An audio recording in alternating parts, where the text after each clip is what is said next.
Hello दोस्तों, मैं हूं Virendra Hada. Welcome to web classes YouTube channel. आज हम 9th क्लास का टॉपिक बहुपद स्टार्ट करेंगे। तो चलिए स्टार्ट करते हैं।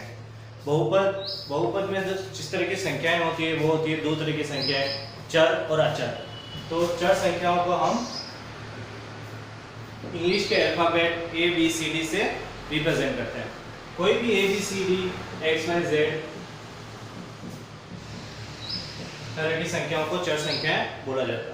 उसी तरीके से अचर संख्याएं होती है जो कि होते हैं अपने नंबर, कोई भी न्यूमेरिकल नंबर। अचर संख्याओं में न्यूमेरिकल नंबर जैसे 1 2 3 आदि।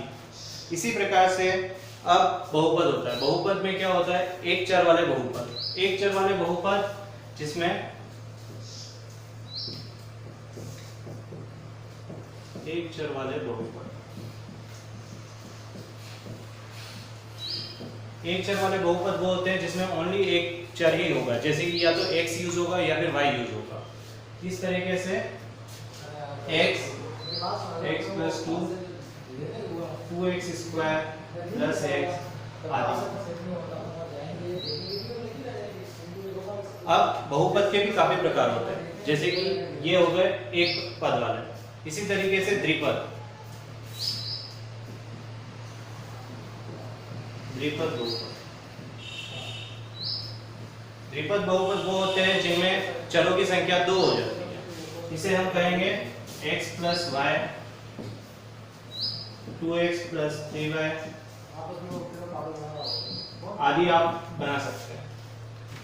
उसी तरह से त्रिपद,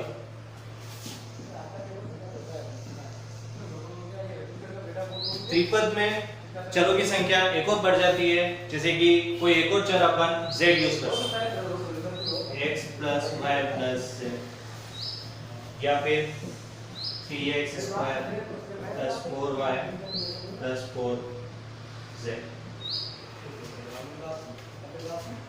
अब इसके अपन कुछ उदाहरण लेंगे। आप सबको बताना है कि ये किस तरह के बहुपद हैं। x plus 2y,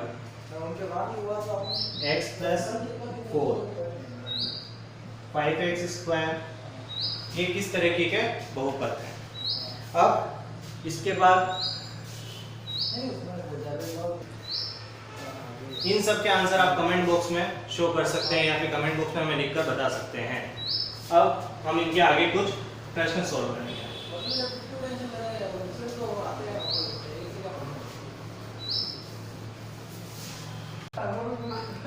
अब इसके बाद अभी तक हमने पढ़ा था बहुपद कितने प्रकार के होते हैं। अब हम पढ़ेंगे बहुपद के गुणांक क्या होते हैं। तो बहुपद के गुणांक, बहुपद के गुणांक, बहुपद के गुणांक में जैसे कि हम एक कोई भी बहुपद लेते हैं, बहुपद कोई भी हो सकता है। जैसे कि हम एक चर वाला बहुपद पढ़ रहे हैं तो एक चर वाला बहुपद ही लेंगे, 4x square plus 3x plus 2। अब इसमें बहुपद के गुणांक में हमको चर के अकॉर्डिंग उसका गुणांक बताना पड़ेगा, जैसे कि x स्क्वायर का गुणांक।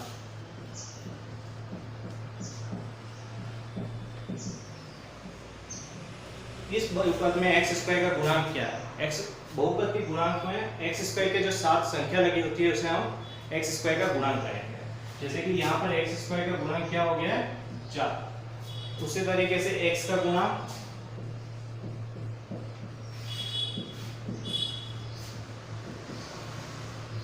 3। अब यहाँ पर मैं आपको एक सवाल देता हूँ, आप उसके गुणांक हमको बताएंगे। जैसे कि x plus x square plus x, इसमें आपको हमें x स्क्वायर और x का गुणांक बताना है और उसका जो भी उत्तर होगा आपको कमेंट बॉक्स में देना है।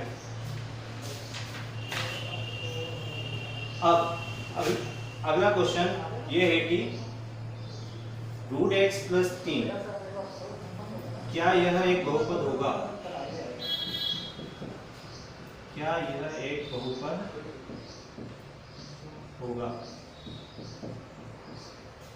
बहुपद होने की सबसे बड़ी जो एक शर्त होती है वो होती है कि बहुपद का जो गुणांक होता है, बहुपद की जो घात होती है वो हमेशा एक पूर्ण संख्या होती है। अब जो √x प्लस 3 में क्या यह एक बहुपद होगा? तो नहीं। यह एक बहुपद नहीं होगा।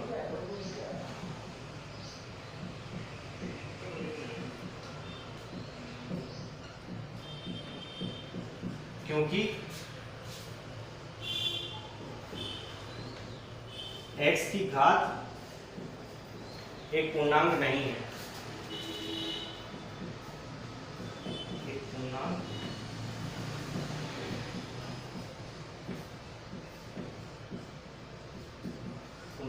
नहीं है। यहाँ पर x की घात क्या है आप बता सकते हैं? यहाँ पर x की घात है, यहाँ पर x की घात 1/2 है, जो एक परिमेय संख्या है।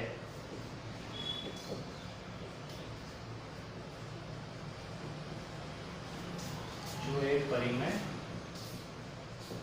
संख्या है। तो अब हम पढ़ेंगे बहुपद की घात। बहुपद की घात,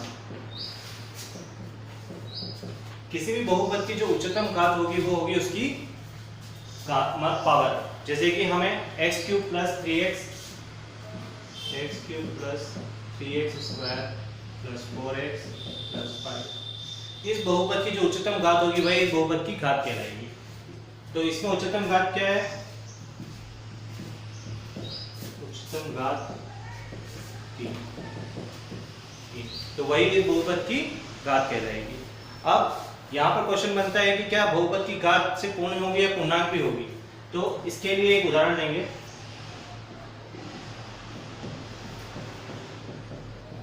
√x + 3, क्या यह बहुपद है?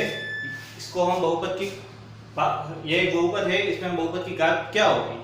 तो हमें पता है कि इसमें बहुपद की जो भी घात है वो होगी x⁻² + 3, क्योंकि हम जो रूट होता है उसको 1/2 लिखते हैं। तो यहाँ पर x की घात 1/2 है, और 1/2 क्या है? एक पूर्णांक संख्या नहीं है, तो यह एक बहुपद नहीं होगा, क्योंकि 1/2 जो है वह पूर्ण संख्या नहीं है। 1/2 पूर्ण संख्या नहीं है।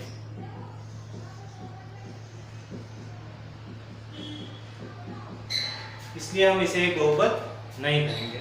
अब इसके हम कुछ उदाहरण देंगे और उसे आपको कमेंट बॉक्स में उत्तर देना है। हाँ, तो हम इसके कुछ उदाहरण लिखेंगे।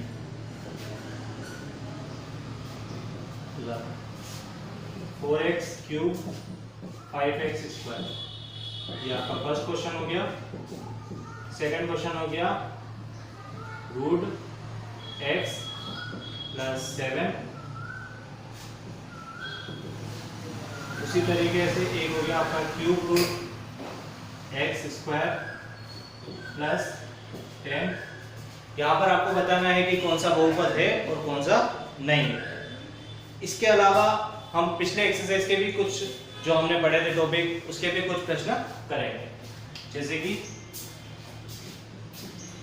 आपको बहुपद का गुणांक बताना है, बहुपद के गुणांक।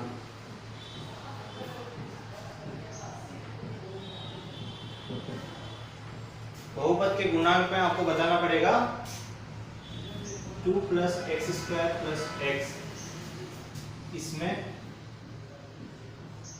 x का गुणांक। आप सब इनमें प्रश्नों में कमेंट में उत्तर दे सकते हैं। अब हमारा अगला टॉपिक होगा बहुपद के शून्यक।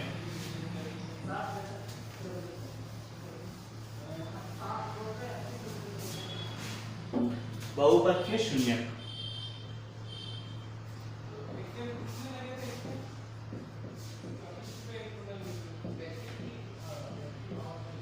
बहुपद के शून्यक वह चीज होती है जहां पर बहुपद का मान शून्य होता है। जैसे कि किसी भी बहुपद में हम कोई भी x चर का मान रखते हैं, तो वहां पर अगर बहुपद की वैल्यू 0 हो जाती है तो हम उसे बहुपद का शून्यक कहेंगे। जैसे कि x³ + x - 2, यहाँ पर x का मान क्या रखा जाए कि इसमें बहुपद का शून्य हो जाएगा। तो हम यहाँ पर x का मान 1 रख के देखते हैं। x बराबर 1 रखने पर, x का मान 1 रखने पर 1 का क्यूब प्लस 1 माइनस 2। 1 का क्यूब क्या होगा? 1 का क्यूब होगा 1 प्लस 1 माइनस 2, तो 2 माइनस 2 इज इक्वल टू 0। तो यहाँ पर बहुपद का मान 0 आ गया है, अतः x बराबर 1 हमारा क्या हो गया?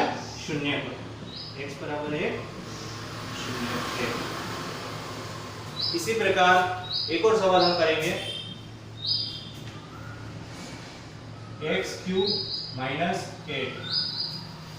यहाँ पर x का मान क्या रखें कि हमारे पास इस बहुपद की वैल्यू 0 हो जाए। तो हम देखते हैं कि x बराबर 2 रखने पर, x बराबर 2 रखने पर क्या होगा? 2 का क्यूब माइनस 1 बराबर 0, 8 माइनस 8 बराबर 0। मतलब कि क्या हो गया?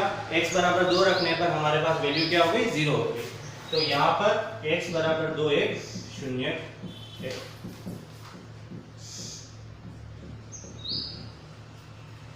इसका एक सवाल मैं आपको अभी देना चाहूंगा।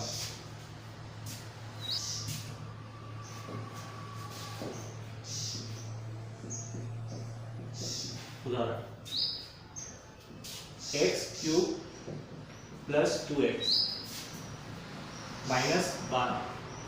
यह सवाल आपको करना है और पता लगाना है कि इसमें x का शून्य क्या होगा, और वो उत्तर आप कमेंट बॉक्स में दे सकते हैं। तो बच्चों, आज के लिए सिर्फ इतना ही। Thank you so much. Like करें, सब्सक्राइब करें चैनल को।